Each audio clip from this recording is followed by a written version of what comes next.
स्वागत है दोस्तों आपके अपनी एक्सीलेंट क्लासेस में। डेली करंट अफेयर्स के लिए आप चैनल को सब्सक्राइब करना मत भूलिएगा। आते हैं क्वेश्चन नंबर फर्स्ट पर। डिजिटल शिक्षा को बढ़ाने के लिए लद्दाख की सरकार ने यूनटैब योजना शुरू करी है। लद्दाख की सरकार ने जो तकनीकी शिक्षा है इसके साथ स्कूली विभाग की यह एक पहल है। हम आपको इंडिया के मैप में लद्दाख की लोकेशन दिखा देते हैं। तो यह लद्दाख स्टेट का मैप है।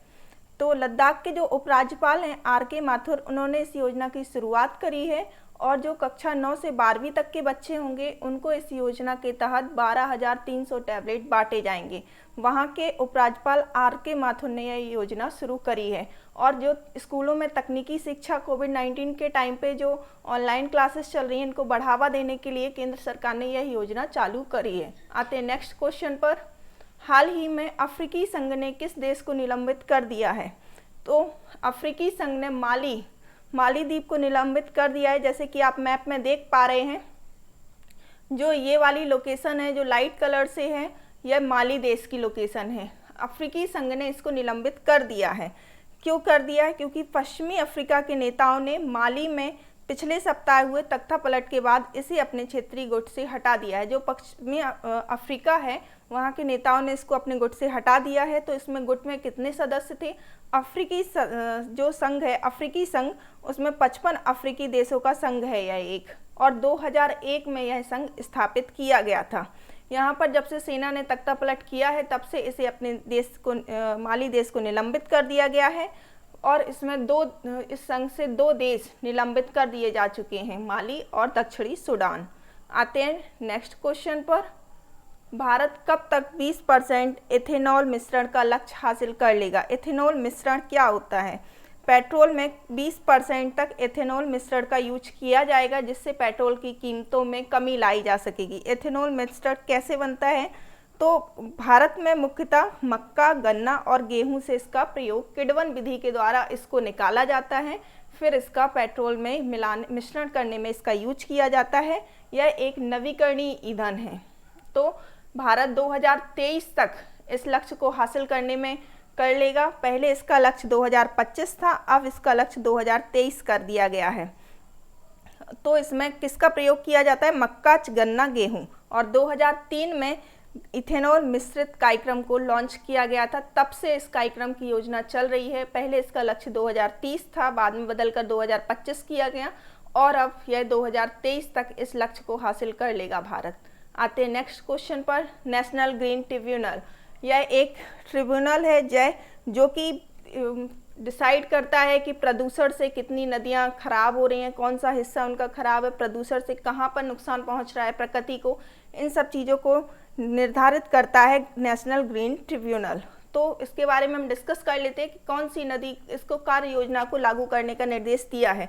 यह गुजरात की विश्वामित्री नदी है, जिसके लिए नेशनल ग्रीन ट्रिब्यूनल ने गुजरात की विश्वामित्री नदी परियोजना को मंजूरी दे दी है। इसलिए दे दी है क्योंकि यहाँ पर जो प्रदूषण फैल रहा है उस प्रदूषण से समुद्री जीवों की प्रजातियों को बहुत ही खतरा उत्पन्न हो गया है और बाढ़ के चांसेस बहुत ज़्यादा बढ़ गए हैं। इसलिए और जो ये विश्वामित्री नदी है यह केंद्रीय प्रदूषण नियंत्रण बोर्ड के द्वारा जो 351 प्रदूषित नदी हिस्से नोट किए गए हैं उनमें से एक हिस्सा विश्वामित्री नदी का है। इसलिए इसको नेशनल ग्रीन ट्रिब्यूनल ने नदी कार्य योजना को लागू करने का निर्देश दिया है। तो इसका राइट आंसर है विश्वामित्री नदी। आते नेक्स्ट क्वेश्चन पर। हाल ही में किसे विश्व बैंक का सलाहकार नियुक्त किया गया है? तो जिनकी फोटो हम आपको दिखा देते हैं, यह हैं रंजीत सिंह डिसाले। इनको वैश्विक शिक्षक पुरस्कार प्राप्त करता है ये।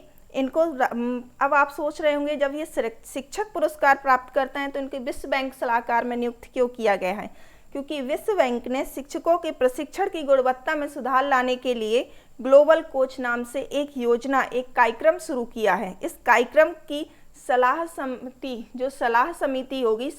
समिति होगी, उसमें दुनिया भर से 12 सदस्यों का चयन किया जाएगा और प्रौद्योगिकी पर आधारित जो प्रशिक्षण का कार्यक्रम बनाया गया है 21वीं सदी के शिक्षकों को विकसित करने का उनका एक प्रयास किया गया है। इसके द्वारा उसमें इनको सलाहकार समिति में नियुक्त किया गया है। इनका नाम है रंजीत सिंह डिसाले।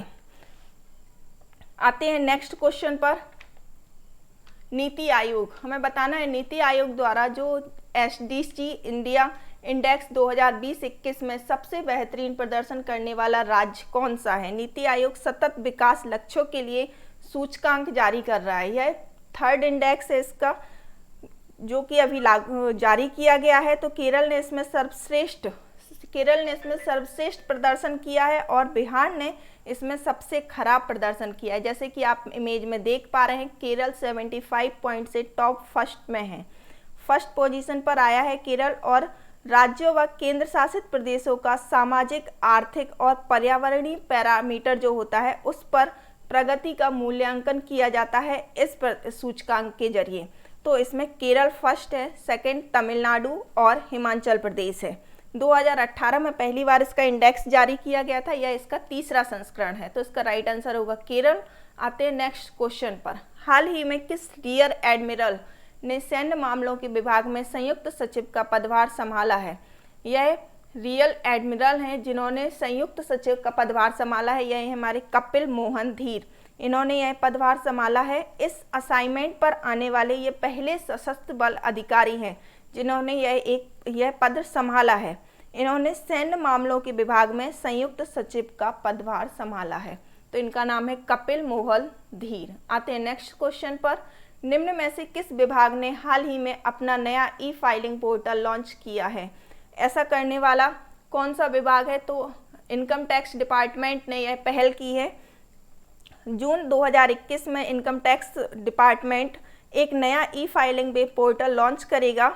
इसका जो इस्तेमाल है वह ITR फाइल जो होती है, ITR फाइल होती हैं और टैक्स से जुड़े जितने भी कार्य होते हैं हमें उन्हें ई फाइलिंग के द्वारा हम उन्हें कर सकते हैं। 6 जून तक अभी लोगों के लिए बंद है। 6 जून के बाद इस वेबसाइट को खोल दिया जाएगा और इस वेबसाइट को हम सर्च कर सकते हैं www.incometaxgovernment.in। इस जो ये वेबसाइट बनाई गई है इसको ज़्यादा यूजर फ्रेंडली करने का कार्य भी किया जा रहा है। आते हैं नेक्स्ट क्वेश्चन पर। यूनाइटेड नेशन के 193 देशों के द्वारा अपनाए गए 17 सस्टेनेबल डेवलपमेंट गोल्स की ताज़ा रैंक में भारत कौन से स्थान पर। जिस तरह इंडिया में बिहार टॉप रैंक पे है, उसी तरह 193 देशों में भारत का कौन सा स्थान है। आइए देख लेते हैं। जैसे कि आप फोटो में देख पा रहे हैं, 2030 तक इन लक्ष्यों को पूरा करने का एक समझौता हुआ था जो 17 सस्टेनेबल डेवलपमेंट गोल्स के मुताबिक आप जानते हैं। तो इसमें 193 देशों में भारत का स्थान है 117। पिछली साल से भारत 2 पायदान नीचे खिसक आया है। पहले वह 115 पर था, अब 117 पर आ गए। जो भारत है वह नेपाल और बांग्लादेश से भी खराब प्रदर्शन हुआ है इस साल भारत का। इसमें 17 विकास लक्ष्य रखे गए हैं और 169 उद्देश्य रखे गए हैं जो सतत विकास एजेंडा के अंग हैं। 17 विकास लक्ष्य और 169 उद्देश्य इसमें हैं। जनवरी 2016 से इसको शुरू किया गया था और 18 में भारत की रैंकिंग में, भारत के स्टेटों की रैंकिंग में 18 में स्टार्ट हुआ था और यूनाइटेड नेशन ने इसको 2016 में स्टार्ट किया था। तो इसका राइट आंसर 117। आते हैं नेक्स्ट क्वेश्चन पर। NMPV और किसने हाल ही में भारत में औषधि पौधों और जड़ी बूटियों की खेती और उत्पादन देने के लिए समझौता ज्ञापन पर हस्ताक्षर किए हैं। तो ऐसा करने वाला है हमारा राष्ट्रीय वनस्पति अनुसंधान संस्थान और राष्ट्रीय औद्योगिक पादप बोर्ड ने, दोनों ने मिलकर इन औषधीय पौधों और जड़ी बूटियों की खेती और उत्पादन के लिए समझौता किया है।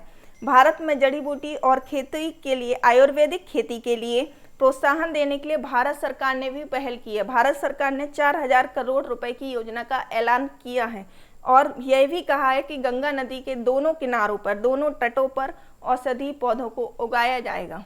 तो हम देख पाएंगे कि यह हस्ताक्षर हुए हैं CSIR और NVRI के मध्य। जैसे कि इनका फुल फॉर्म है राष्ट्रीय वनस्पति अनुसंधान संस्थान और राष्ट्रीय औद्योगिक पादप बोर्ड। आते हैं नेक्स्ट क्वेश्चन पर।